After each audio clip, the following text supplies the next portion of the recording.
This is Colin with Mandrino Motorsports, back again with another video. Today we got a special guest. You all have seen him out when I was drag racing the V-Rod. He's the guy that I cut his head off at the shoulders. Was a little editing mishap on my side. But now you can see him in all of his glory, and he brought us a motorcycle today. So this is Brian.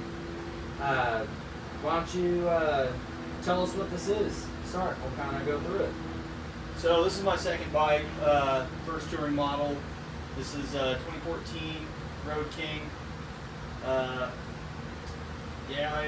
was just ready to upgrade sizes a little bit, be able to catch up on the highway after my starter bike, and this was it. I definitely wanted to go with the 2014 or newer when I bought it.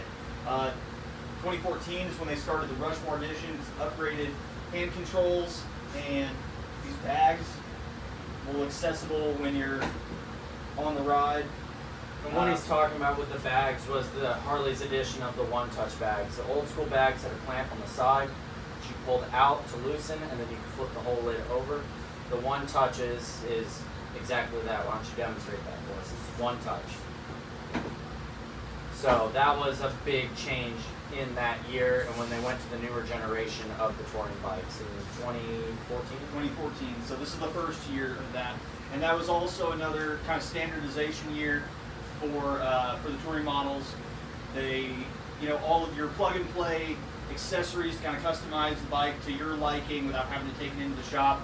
That was one of their years that everything that year to a certain year, everything just fits. I mean, there's still you put in touring models for any of Harley's parts on their website, you will find hundreds of parts that fit my bike, as well as any other touring model of that year, Ultra Classic, Street Glide, Road Glide, and newer.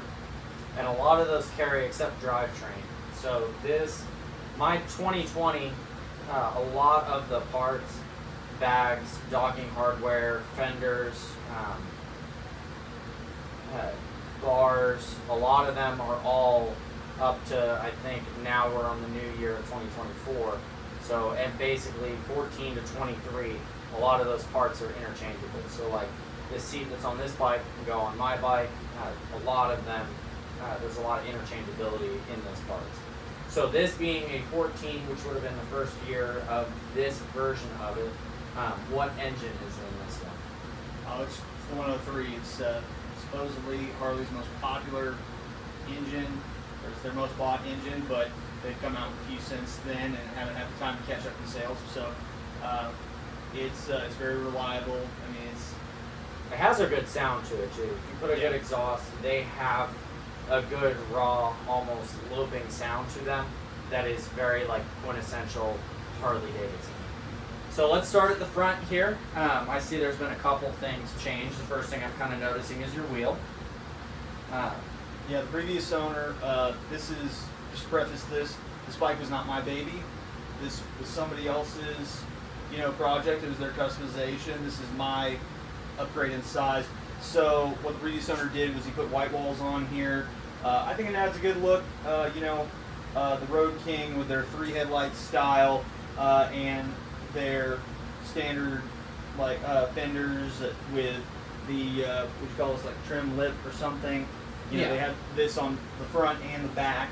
It just shows that classic style that's just been around for years, that there's always going to be somebody who wants. I think the white walls really add to that. It's a very timeless look. Exactly. After that, he went with kind of a spiked look, with the bolt covers here and on the other side, going up. He also put in smoked covers here on the turn signals. And then looks like you've got some speakers too, and if I remember correctly, they sound good. They definitely sound great. They're aftermarket. They're the kicker system. Great sound, and I never got my hands used to there's a side cover on the opposite side of the bike where you can control all of that, all of like pause, next, all of that. I never got used to that. Downside is it's not as compatible with Harley as they might lead you to believe. I've had a lot of battery issues with that. Which has a lot to do, not so much talking down on Kicker or their system. I think a lot of the issues this bike's been having, I've helped with it a couple times, and we've talked about possible solutions to it. The previous owner's wiring could have been better. Not putting anybody on blast. No, the previous owner's wiring But it definitely could have been better. because these are not the grips I got when I got the bike. He had, I want to say they were, I want to say they were the adversary grips before this. I can't remember, but twist grip sensor went out, and then as they went digging through the bike a little bit more, they discovered the wiring harness had issues due to the previous owner doing all of this install himself. I mean, a lot of their accessory parts are DIY compatible, but you know, with your bike, I mean, at least my opinion, if you're not totally comfortable doing it yourself, do it under supervision or just have those guys do it. They know what they're doing. They're great guys. There are certain things that are fairly easy to work on, like changing a bulb or like even in some aspects like a seat or your saddlebags. A lot of that stuff's not so bad. You start getting into technical things like wiring harnesses. These bars, Harley runs their wires through the bars. It's a common issue that if you don't go with like a prepackaged system, which a lot of companies sell, where that wire is already ran through, so if the wire's not already ran through, a lot of guys will run it through or fish it with like a coat hanger or something like that. If the wire's not routed correctly, I have seen issues in the past of pinched wires, nicked wires, things like that. We've talked in the past on the channel about I'm an electrician for my main job, and I feel comfortable fishing wires through pipes because that's a lot of what I do every day. But to the average person, fishing a lot of fine wires that control how you interact with the motorcycle. Such an odd angle too. Yeah, that's something that you want to be 100% certain on. And so that was a big issue you had when we first got the bike. So he didn't even run them through the handlebars. He had them zip tied on the outsides. Now, again, I'll preface this. I was a lot less educated when I bought this bike. I was an inexperienced vehicle buyer, and I did not get a pre-buy inspection. I met this guy off Marketplace because I like the bike, and he rode it around for me. Whatever. I had to eat it a little bit, but I still like the bike. He had just kind of routed them up, the wiring up with a weatherproof cover around it. Everything color matched. It looked okay to me. It's not something I noticed. Another thing he did when he installed these handlebars is that he did not replace the clutch cable. He pulled the clutch cable into place that was previously on it. It had the standard, what do you call that style, handlebars? Just like a normal, like 12-inch bar. Yeah, just traditional bar. But these are a little longer. It's a little bit of a longer route to get up to your clutch handle and everything. And these bars, bars, if I had to guess, they're between 14 and 16 inches. A lot of the touring models have a little bit of wiggle room where you can actually clip zip ties down low and gain a little bit of extra length on your, whether that be your clutch cable or like my bike has a hydraulic clutch. You can gain a little bit of length that way, but at a certain point, and I think these bars are right at the tipping point. I'm not as familiar with the road glides, but when you get to a certain point, there's not enough length. But that being said, I mean, these are really nice bars. I like the look of them. The black goes with the bike. So it's definitely a nice positive thing I think it added to the bike. Now, if anybody wants to comment, I've had some comments myself. So originally, he had them tipped forward in more of an upright position. That wasn't comfortable for me. I didn't like the look as much. I like the inline look that they had with the fork, that they have with the forks now. And I had the techs adjust it back when I was doing a service on it, and I like the look of that. So if anybody wants to comment on that, that's totally fine with me. to hear if I'm stupid. Leave some comments below. Let us know what you think, because I'm actually looking at putting bars on my bike fairly soon. And if anybody's got some pro tips on that or thoughts, that's definitely something I'd love to hear as well. It looks like they went kind of with a heavy breather style intake right there. So it's a really good look. The downside is I have heard from reputable sources, guys that run bikes on dynos pretty consistently, that it kills power. So that's something to look for if you're looking at a bike or looking at that mod. Do your homework on that. That's something I'm definitely looking into with, the bike I plan to get in a couple of years. I didn't install this, so I can't attest to any of that. Like if there was a power difference, it's part of the stage 1 process, a heavy breather intake, as well as an upgraded exhaust. So the simplest upgrade stage that you can do to a bike. It really does kind of free it up, and it helps with that sound as well. So, and then it looks like you got aftermarket floorboards. Yeah. I really like those. I like the shape. I like the size. Yeah, I don't remember which brand they were, but it's they're a bit longer than the ones you can buy from Harley and the ones that come stock.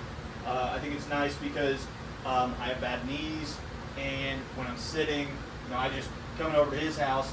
I kicked my heels back a little bit, I was a little more comfortable in the moment. And as well as the positioning of his highway pegs that he put on there, I haven't had to adjust those at all.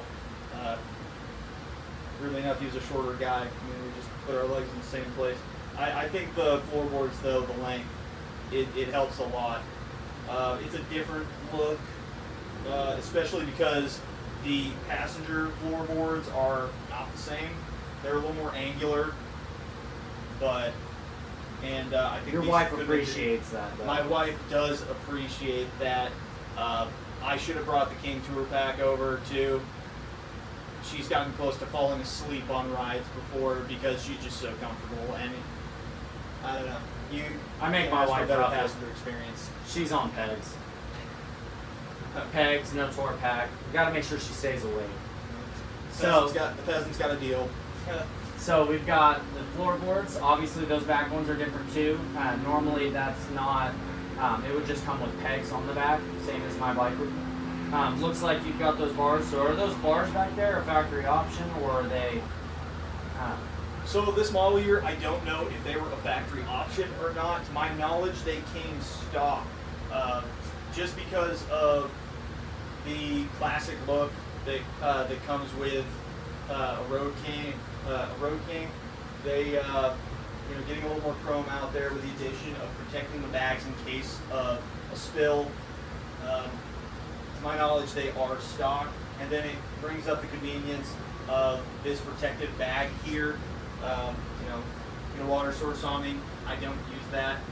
I'm not going to say it was a mistake to buy, but it's a little bit tough to get that bottle out of there. But I do use this bag quite frequently for my keys because it's just a little simpler than if I'm carrying stuff in the saddlebags and I don't want to dig down there because my keys have fallen to the floor. You can get the wall liners on there. I can't. I've got speakers dipping into it, and I've got a sub on the other side. Not an option for me. But this $80 upgrade, it's just a quick snap on. I bought it while we had the bikes there. The box did not fit in the saddlebag, so we installed it at the dealership. Yeah, that night at a bike show. At bike night there, Yep. yeah. So just went back in, tossed out the box, and we were on our merry way. And for those that don't have a bike with larger bags like that or haven't quite experienced it, it's the same idea of throwing a pair of sunglasses in the bottom of a duffel bag. It's going to take some rooting around to find. So, as I've found on my bike with some of the cubbies and the fairings and things like that, it's easier to put things in smaller spaces because by the time you add your jacket, your hat, your glasses, when you add that into your bag on a longer ride, trying to find your car keys when you get home, if you have to move your car or get in your car or get in your house, it's a pain because they'll get lost in there really easy. And then you're frustrated because it's hot and you want to go inside. So you've got that bag, and then that looks like an aftermarket seat you've got as well. Yeah, it's a Mustang seat. I don't know how much these run. I got the stock seat at home. I'm gonna be honest, I haven't replaced it. This is a little bit thinner, a little less padded. I know it wasn't worn in very much from the previous guy. He was a smaller guy. So on a long ride, you might feel a little soreness. You might have to shift over a little bit. He told me that from the get-go, but the fact that he had the stock seat still, completely convenient. It was studded this year. I don't really like the look. I like this nice diamond stitching on here. I'm willing to deal with a little discomfort for Now, the last hour of my ride. not to throw anybody under the bus here, but I remember a very specific time where we took a 2-hour trip south to Mount Scott, and my wife and I were on a V-Rod, which is not a touring bike, not a very comfortable bike, and him and his wife were back over here on this with the Mustang seat and the tour pack, and I vaguely remember someone complaining about how sore they were as Emily and I were literally limping getting off the bike. You got any comments on that? Wasn't sore enough to swap out the seat. Okay, you heard it here. I can't argue with that. It's so nice. I mean, that's part of that package we Mustang, talked about. Mustang seats, you pay a premium, but you're also getting a look with it. You're getting an aesthetic. It's just another one of those things out there, one of those hundreds of parts from Harley or possibly thousands from other aftermarket vendors that just makes a bike yours when you decide to go with it. And I think it was a good choice for this styling. But I might switch out to like next ride. I might do it just because I'm a little more of a wimp now, and I'm not as too keen to rough it. But my wife never had a problem on the back part. It's just me right here. That's about it. And it could possibly be the seating position. It could be an actual seating position. They've really changed that up a little bit in the recent years. You have a little more support in the back on your Road Glide. I also have a completely gigantic seat on mine, so it's kind of a hard comparison. Mine is, I believe it's a Sundowner, and it's very comfortable.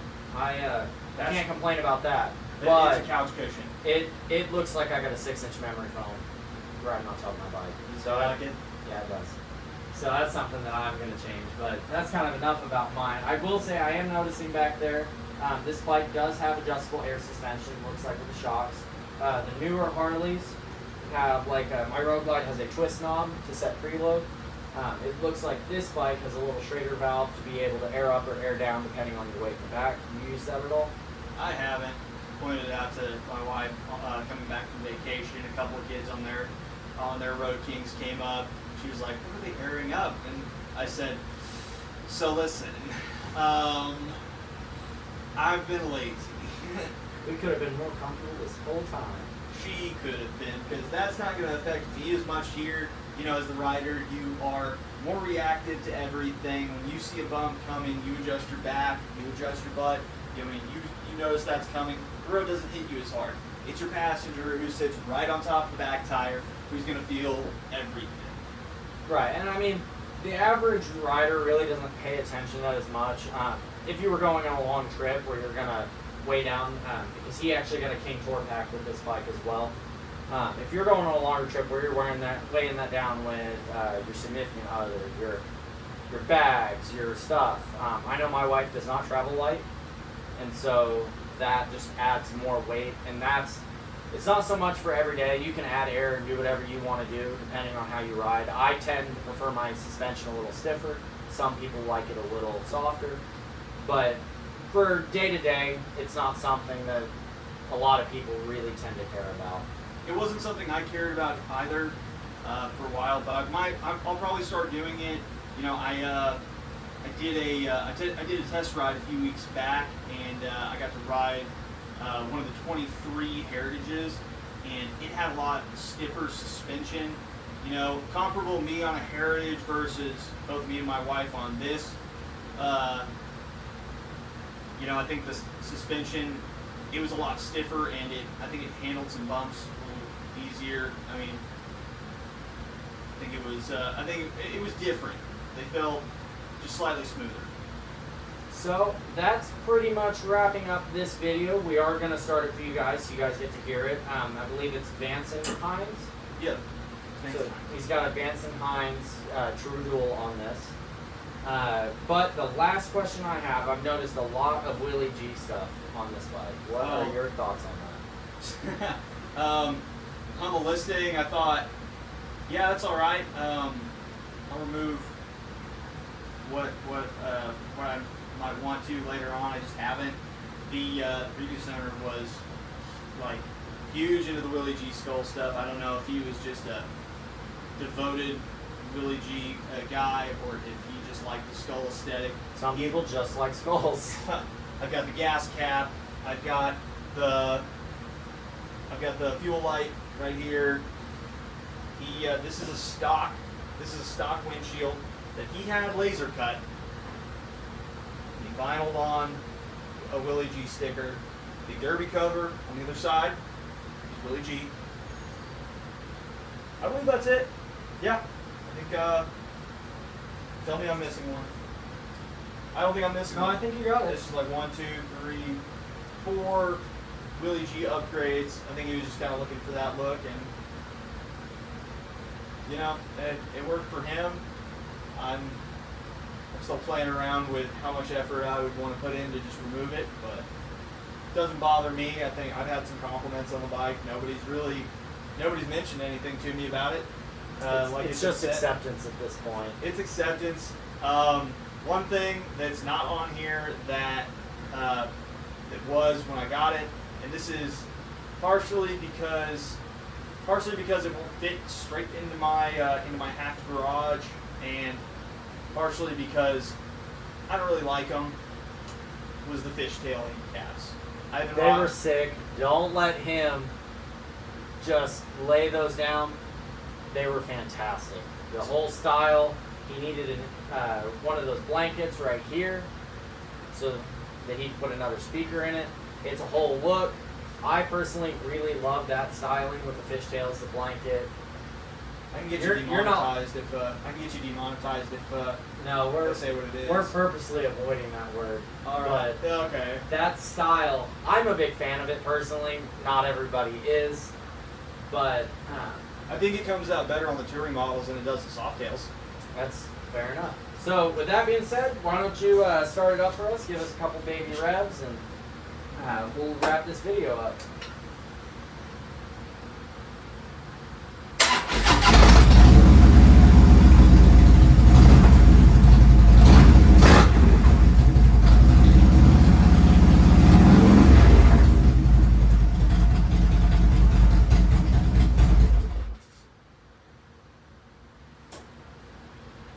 So that's it. That's Brian's 2014 Road King, not Road Glide.